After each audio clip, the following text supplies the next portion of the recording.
meats and cheeses, man. What can you not love? Dude, every time I go to the store, I think about the time we used to spend in the cheese aisle. We used to eat a lot of cheese, dude. Like way too much cheese. Like our cholesterol is probably through the roof. Yeah, and that's how we come into episode 212 here. Welcome back, Walkons fans. Kevin's cholesterol is coming back down from his time at Iowa football. We just recorded a legendary episode with Mark Wiseman. We're in our, minute 90 of being on the Zoom meeting right now. Kluver said we had to do another one and act like we gave a shit about this one after we just got done recording with Mark Wiseman. True.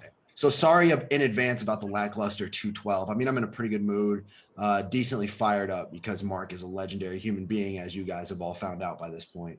I don't know, Kluver, take it over, man. Well, I wanted to make sure that we didn't skip over our boys. This is going to be a shorter episode. This comes off the heels of the second spring day practice, which I'm not going to talk much about because I'm not a football analyst. I'm not Mel Kiper, like Todd. That's not me. I don't do football analyzing, but it was good. It was a hot day in Kinnick Stadium. It was fucking beautiful. It's always a good day to be in Kinnick, but when the weather's nice, it's even better. It was a little bit windy, and my assessment of where the Iowa football team is at right now, currently, as May comes into the picture, this is what I told the boys. The defense is much, much, much further along than the offense is, and that's the way. Weird.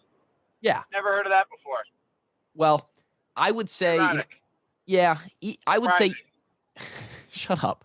I would say, even though it's that way all the time, and the reason for that, for those who aren't. Kluver, pause real quick. You want to know what else is one thing all the time? My hatred for Kevin. Yeah, right. Smug it, dude, and he just takes that. Yeah, you're right. You're right. Right back at you, asshole. And that's what makes the pod good. For those that don't understand that, the reason the defense comes along a little bit easier than the offense does is there's a timing thing. The offense is on a planned play, right? They're trying to enforce a plan. The defense is reactionary to that plan. And so in the early stages of a season, it's just easier to be further along on the defensive side of the ball. And that is coupled with the fact that with the fact that they know every play that's coming because they know the hand signals. They know their calls that beat all of our calls. They know our third down calls. Come on, get off our nuts. I never learned. No, we never learned the hand signals. Learned some of the audibles, though. Never learned the hand signals. Oh, you know what Bama East means, dude? Kevin, how did you approach that on the defensive side? Knowing that you now know, okay, they just audibled to this play. How do I play this like I'm a dummy here, but I actually know the play? How did you do that? I mean, maybe you adjust your alignment a half a step one way or the other, and you're just, you still read your keys, but you're just, half a second quicker on that key to just, pull the trigger on something, Sure. I mean, because the worst thing you do is you think you know the play, and then those sneaky assholes pull some trick one on you, and they throw a touchdown over your head. That'd be the worst thing in the world. Look like a complete. You make dumbass. sure you make sure you see what you know is coming, and then you go. Yeah, that makes sense. So that's what I saw.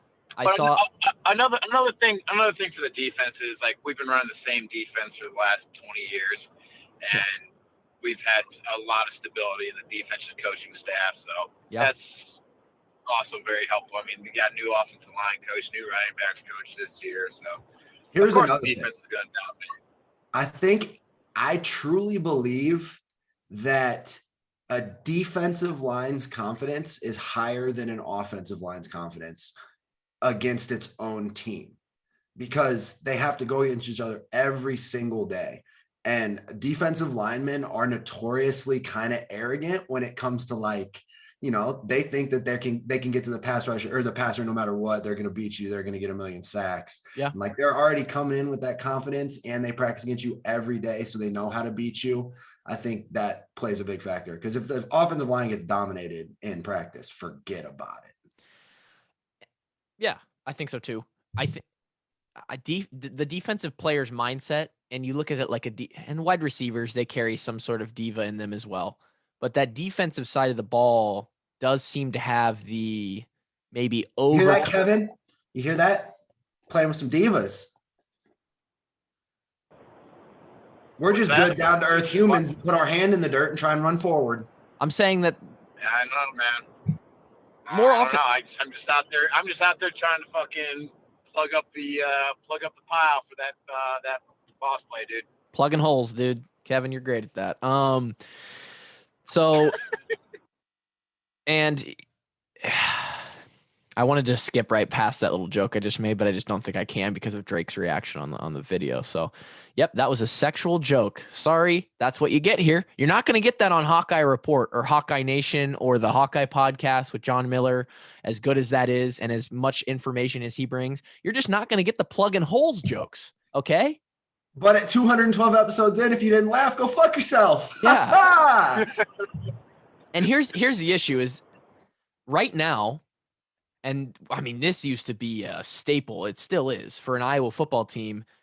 It's really for any football team. You build from the inside out.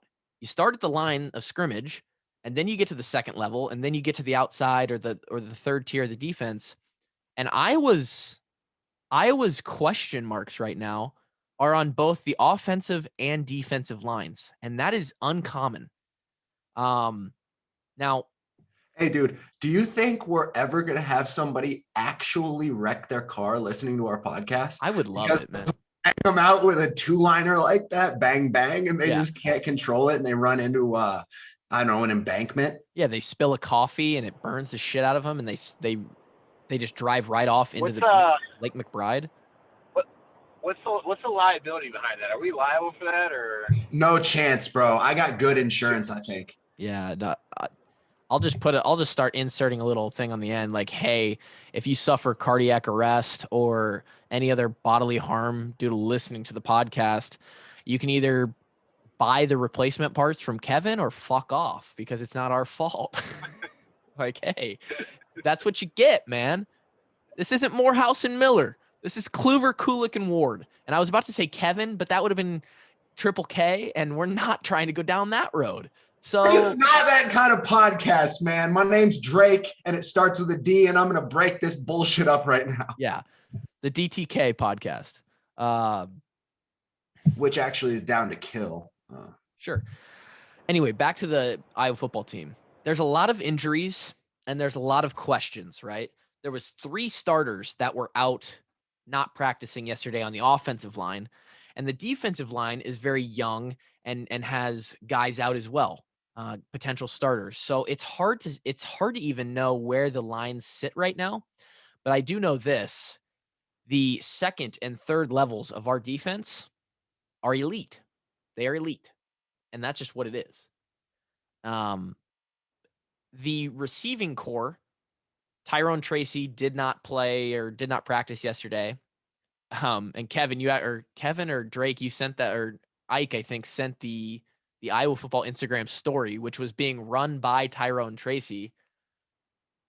There's some change in the program. We would have never been able to run the Instagram story right there. And it's actually kind of bullshit, because for the spring game, our senior year, I had a broke leg and a broke shoulder. I could have ran the video. I could have, hey guys, look at us. That would have been a fantastic Instagram story if Drake was running the gram. So Tracy was out, which left, again, I think Tracy is clearly the number one, but then you look at that second tier. I think Arlen Bruce and the freshmen's Arlen Bruce and Keegan Johnson, I think they both play meaningful reps this year. I think that Desmond Hudson is a big dude, number 81. And you also have Reganey and Max Cooper. You have a bunch of guys that are just going to be able to go in and like run routes and get reps, right? So it's not about talent. I think we have it. I think we have production there. Petras had a average to above average day, I'd say. It was a decent day. It was windy. It was tough for all the quarterbacks. I think that's still a 1-2-3 Petras, Padilla, Hogan situation. I think Hogan throws the best ball, like the most pure ball between all of them.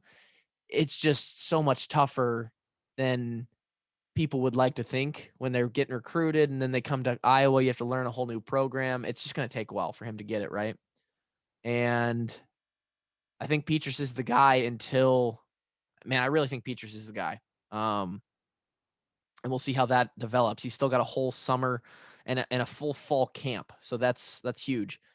Defensively, it seems every year we hold teams to like 16 points a game or 17 points on average. And Coach Parker would still be like, it's not fucking good enough. It's not good enough. And that's where Kevin's mentality comes from too. But I think it might even be lower. We might have, if we can get a couple guys, if we can get Kevin to come back and plug some holes for us on that D line. Who has higher blood pressure on Saturdays, Kevin or Phil? Oh God, dude, Phil's baseline blood pressure is 200 over 140. It's that bad. I mean, he's living on the fence of health, something bad going. I mean, he just, and you know what, actually, this is funny. And my brother said it after practice. He goes, Coach Parker actually was really calm today. That was weird. That was odd. The thing about Coach Parker is, like, sometimes during the game you get this feeling like, yeah, he can get pissed off and he can shout at guys, but underneath it, like, he's very calm-headed, like, still knows his game plan, like, never gets. Yeah. He never goes, to use a poker term, he never goes on tilt. Yeah, he's never tilted. You can get players that, start to get a little rattled, never Phil Parker. So. Or even Brian Ferentz will get a little tilty sometimes, I don't know though, because tilty would suggest that you would start going crazy. Yeah. And our offense has very rarely ever been considered crazy. Right. You're right. When you go on tilt, it's kind of like the point of you start to behave differently and call. That's like if the defensive coordinator would go on tilt for another team. It's just like, all out blitz. Yeah. 4 plays in a row. We're going all out 8-man blitz. Yeah, exactly. Running I just used to NCAA, which is evidently coming back. I used to run that on there all the time, or Madden, all out blitz.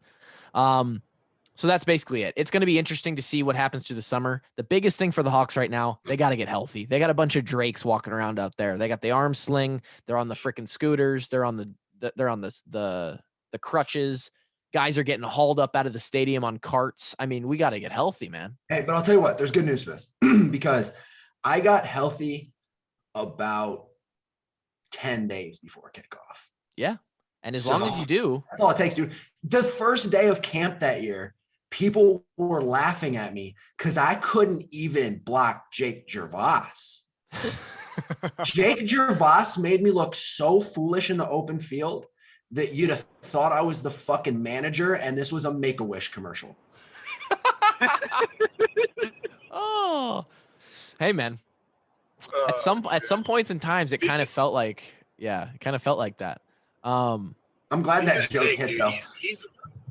Jake's looking pretty diesel these days. He's stacked up. He's looking to play linebacker this year. He's pretty big these days. Well, and he's been talking shit to me too because he said he's coming back and he's coming back to the gym to give me some work. Is he on those Oregon candies? No Oregon candies. I'll bet his wife has been making him some delicious dinners though, and I'll bet he's been taking advantage of all the calories that he can. Yeah.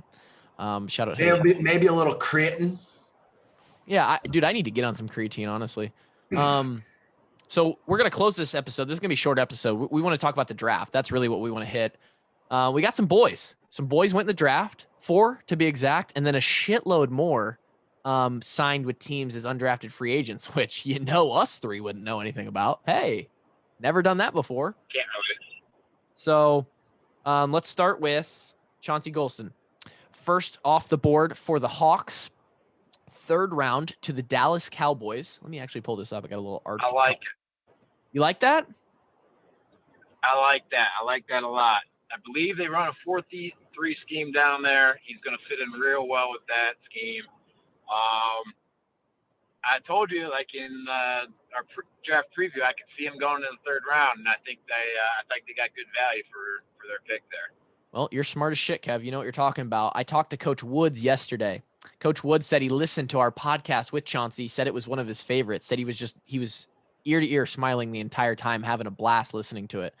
And I talked with him. That makes my heart smile, dude. If there's anything that can make the Grinch's heart grow a little larger, it's hearing the coaches like our podcast. Dude, and I talked to him. I was like, I think Chauncey has the biggest ceiling. And he's like, I agree. He has so much room to just grow and become a absolute beast when it comes to the fundamentals, pairing it with his physical kind of tangible gifts of length and size. He's got such a frame on him, man. If you really watch any defensive player jealous. So there was a couple of elite pass rushers like that one pass rusher for sure, the long lanky kid from, was it Miami? I don't know. He wore number 15 and he got taken early. Yeah. He had some elite like quickness and smoothness to his moves. But other than that, Chauncey looked like one of the smoothest pure pass rushers in the draft. Smooth. Because everybody else had some real choppiness and definitive breaks in their motion. And Chauncey was just kind of gliding through the space. That's the biggest thing I see when I watch Chauncey play is he moves well.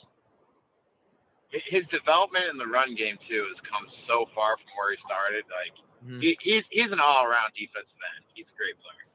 Cowboys got a good one, and I would not be surprised to see him work his way onto the field at all. He's going to get reps, and he's a culture guy. Like when we did that podcast with him, I was like, holy shit, dude, Chaunce, you're an awesome dude. Like I never talked to you this much, and you're just a good guy. Like it's amazing. 84th pick overall, first Hawkeye off the board. And then it got a little bit weird because a lot of people. What was your biggest surprise? It had to be all of our surprise had to be the same. Davion falling? Yeah, it had to be. Yeah, that's what I was going to get to. Is like first team All-American, and like I understand you don't have much tape, but when you're a unanimous first team All-American, you typically just get a little more respect than that. Yeah, I mean, Big Ten Defensive Player of the Year, All-American D lineman, and at one point he was in Mel Kiper's top 10, and then he falls to the third Hawkeye taken, and it was kind of cool. We went back to back. We go Amir at 157 to the Vikings. We'll talk about him in this. Yes, Skull. So a lot of Hawk fans in the Midwest are gonna get to watch him potentially wear the old purple. A lot of people are just calling that Kinnick, whatever direction it is. Kinnick North. Yeah. And I ain't good with maps. Right. And then 158, one pick later, goes Daviyon to Carolina. So he's going to be a Panther. And cool to see two Hawks go in a row. I think it says right here. So ISM got a $320,000 signing bonus. And total compensation of just over $1 million as a rookie. And then Daviyon got the same. So they both cashed in on $320,000 for signing bonuses, which is elite. That is elite. I hope they know that a lot of it is taxed. Fifth round signing bonuses are that big now? That's what it says. Jeez, man, why the fuck didn't we make the NFL? It suck. You want me to we made horrible career choices. Do you want me to read you the long list of reasons, or like? Yes. Okay. We're all slow. That's a big one. Oh. I disagree, dude. I felt fast until I pulled my hamstring, so I'm debating that one. I mean, I did run a 4.89. So several people, by the way, those of you, I really, really appreciate the love on Twitter. 2 long snappers were drafted, and you're like, wow, Tyler Kluver got snubbed. You got to look at how big they are, man. They're both 6'1" or taller. They called the 6'1" guy from Alabama he was like undersized at 6'1". Like it's like, boys, hey, I'm 5'2". That's what I am. I'm 5'2". Hey, you can't have Violet in blueberry form, running around out there, long snapping, and then trying to go tackle guys. Violet, you're turning violet. Yeah, like that's what I would have been. 5'2", 816 pounds. And that's nobody wanted that as a long snapper. I really appreciate it. My long snapping skills fired missiles. Just everything else didn't work out. Our guy. I remember at a pro day, they asked you to snap one as hard as you can. Just snap one as hard as you can. We just want to see it. Yeah. And you fired an absolute piss missile back. Like, holy shit, that was awesome. I mean, I couldn't do any more than they wanted me to do. I was basically I was the clown show because it was you capitalized, bro. Or I guess you took advantage of your opportunity. You didn't capitalize, but you took advantage of the opportunity. Yeah. I mean, it was like, hey, look, when the midget wrestling comes to town. And I don't want to offend. I don't know. I think it's little people now, or I don't want to offend people. When the little people wrestling comes to town, when the scouts came to Iowa City for pro day, and they saw me snapping, they were like, "Oh, we get to watch Josie Jewell and Ike Butker and everybody do their thing." And then they also brought us a clown show for entertainment. They have a little person who can snap just as well as all of the guys in the league, but he's only 4 feet tall. The little person can do just as good as the big people. He thinks he's one of us. The scouts were confused. They thought they were looking around like, I forgot to pay at the door because I didn't know that this was an entertainment show. That's what it was. So that's why I didn't go to the NFL. It's purely height. It definitely wasn't anything else. Also, a hilarious bit there from out of nowhere. Yeah. This surprised me. Face Neiman goes 6th round to the Chargers. I hit up Ben and I'm like, they always said your brother was better, and now we know it. Yeah, Ben wasn't drafted, man. Elite needle out of you there, Jake. But yes, Nick was known as I don't know if it was just to piss off Ben. It's a better Neiman. Even when they were recruiting him, there's like the faster, more athletic Neiman. And he proved it. He runs 4.4 and gets drafted. And Ben, you're a shitbag. And Super Bowl, oh, cool. Your brother got drafted and runs 4.4. Now. So, yeah, I think his pro day is what got him drafted. I mean, 100%. He was a great player. Played the position very well. But his pro day showed off really how truly athletic he was. That's what got him drafted. And I'll say this. Credit to Ben as well, because I would not doubt that they look at Ben and they're like, hey, this is what Ben Neiman's doing with the Chiefs. Can we just get a prototype and have him do the same thing for us, be an elite special teams guy, maybe play some linebacker reps? Clearly in his pro day, he shows that he has the numbers to do that. Fuck, we're going to pick this guy up. And we know the kid can play on third down. He runs 4.4. He can play on third down. And it's a very low risk thing because, Ben, his dad's a coach. They're like, okay, we're not going to get a fuckhead out of this guy, so it's not going to be a complete swing and miss. He'll be a solid player, and we can do something with this guy, and it's not like we're going to piss away a draft pick. Super elite, and Nick Neiman now signs on the dotted line and gets a little $214,000 signing bonus. So cash it in, baby. It's unbelievable. Fucking bastards. I know, dude. It's called inflation, and we can just be jealous of it. So they're actually playing under a small salary cap right now. I'm surprised they're getting all this money. Yeah, and then I don't want to skip over ISM and Devontae and where they're going. Amir is going to go to the Vikings. First wide receiver drafted in 9 years since Marvin McNutt, and I don't think we've had a wide receiver catch a pass in an NFL game, regular season game, since Tim Dwight in the 2000s era. So what are Amir's chances here? Good. Real good. He's a return specialist, dude. I think he makes the I think he makes a team. Dude, he makes a team. And, especially these days, teams have just got stacked wide receivers. They run the rotation through. You'll see the field for sure. Yeah. Now with Davion Carolina's sitting there laughing at every other team because they just got a steal. You have to They got assume a first-round talent in the 4th round. One of the biggest steals of the entire draft. He has to be. And he's definitely... Was it 4th or 5th round? 5th round.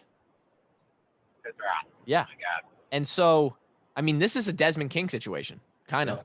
I mean, and so I know Davion's passed. There was some things in 2018. He was, he went to Iowa Western for a reason. He had trouble with school, I believe, at one point. But if he can keep everything off the field in check, good citizen, work hard, do what he's supposed to, stay out of trouble. Davion is, he's got the potential physically to 2-3 years down the line look back and go, wow, that 21 draft, Davion is the steal of the entire thing. He's that good. So, For sure. and just watching them play the highlight of him pick 6 and on Penn State, it gets more athletic every time I see it, dude. It's fucking wild. We'll cap it with this. My life dream was to be an undrafted free agent. I mean, it's all I wanted. God damn it. And we had 7 guys do it. I was pretty surprised that AJ didn't get drafted. I thought Alaric was definitely a good enough. Very, very surprised at AJ not getting drafted. And even Brandon Smith, I thought would get drafted. I thought both of them would go in the late 6th, 7th round, but they didn't. Alaric Jackson is going to be heading out to LA as well. He's going to be playing for the Rams. I think he's got a good shot to make the team, honestly. I absolutely think he can make it. Now, sometimes it's better to get, Yep. Rather than a 7th round pick, be a free agent, because you can sometimes pick the situation you can go to. Yep. And you most likely have the best chance to make it. So you can talk to your agent and like, okay, well, they got this many linebackers, and this guy's going to be a veteran this year. He's going to be expensive. They might want to be looking to get rid of him, and that could be a good spot for you. Yeah. So sometimes there's an advantage to being a free agent. 100%. And I hope that, and I imagine with all these guys, they probably played that game a little bit because, yeah, you're locked in if somebody drafts you. You don't get to choose. But otherwise, then you look and you're like, fuck, these guys got, Lark sits there and he goes, these guys got a lot of tackles. I don't know if, I want to go here. They're kind of lacking depth a little bit. He's going to be a Ram. Yep. Brandon Smith is joining Chauncey Golson in Dallas. That's going to be cool. They have elite receivers, and so he's going to get to learn behind some. Who do they have? They have Amari Cooper. They have Amari, and then they have the young kid too from last year. CeeDee Lamb. Yeah, CeeDee Lamb. So Brandon Smith, he's got the fucking blueprint to look at to learn how to do it. Bayer especially from CeeDee Lamb. CeeDee Lamb's a Brandon Smith prototype. Yeah. Or I guess vice versa. Bayer is going to Denver. be tight end buddies with Noah in Denver. Dude, I bet him and Josie are going to be roommates. Yeah, probably. He'll probably just take the spare room of Josie's place. Yeah, I think Josie probably reached out to him. Jack Heflin, who was defensive tackle, he is going to actually him and Coy Cronk from the offensive line last year are both headed to Green Bay. Cole Banwert and Mekhi Sargent are both going to join Tennessee. So Tennessee also has a lot of Hawks on. Yeah.